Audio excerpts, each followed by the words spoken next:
Hi, I'm Kevin Coupe, and this is FaceTime with the Content Guy. There's no such thing as an indispensable person, and there's no such thing as an unassailable business model. I think those are pretty accurate statements.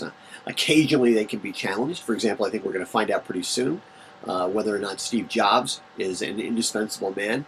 But I think actually you can make an argument that the really great leaders are the ones who create sustainable business models that don't just depend on their own personal involvement and their own personal presence. I think those are on-target statements. And I think they're things we have to keep in mind as we come to market. That at any point, we can be challenged. At any point, other companies, other institutions can grab the customer and take them away from us. Which is why we have to constantly be innovating. We constantly have to be finding new strategies. We constantly have to sort of operate on the premise that we could be done just like this. A couple of examples that have kind of popped up.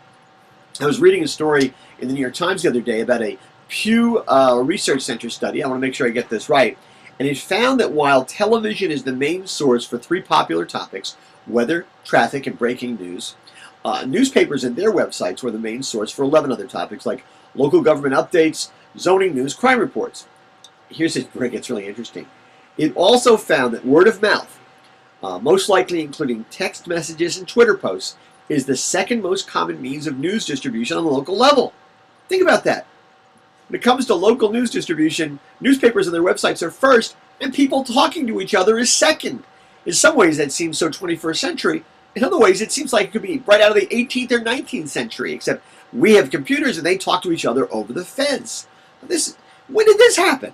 It's unbelievable to me. And I think it speaks in some ways to a trend that we all have to be aware of.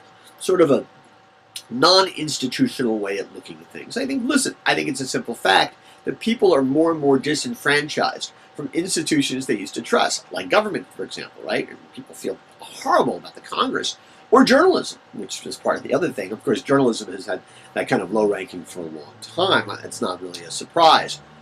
But I think even industries that tend to be trusted have to operate on the premise that at some point something can happen which will cut down on that trust. They have to constantly monitor it. They constantly have to pay attention to it because they can't run the risk that something will happen that will disenfranchise their core customer and undermine their whole business model. The other story that speaks to this from a kind of different direction is the whole Netflix story, right? Which we've talked a lot about here on Morning Newsbeat. But basically, by raising its prices and separating out its businesses, its streaming and its DVD delivery business, Netflix alienated a lot of people. They think they're going to lose 1 million customers. The stock price is way down. The other thing that's happened is that like Dish Network is now coming out, and they're saying we're going to have a streaming service using our Blockbuster brand. Amazon sent out an email this week talking about new availabilities that they're going to have as they build up their streaming business. And I think it's a pretty good bet that Apple will come out with something too, and there'll probably be a bunch of others.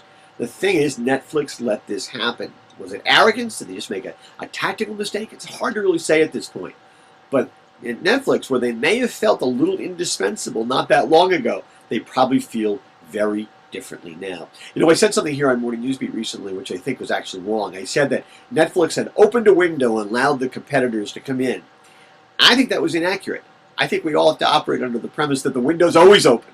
The question is whether or not the competitors are going to be able to find it, get inside, and undermine our business model. I think we all have to operate on the premise that they will and move on from there. Anyway, that's what's on my mind this Thursday morning. As always, I want to hear what's on your mind.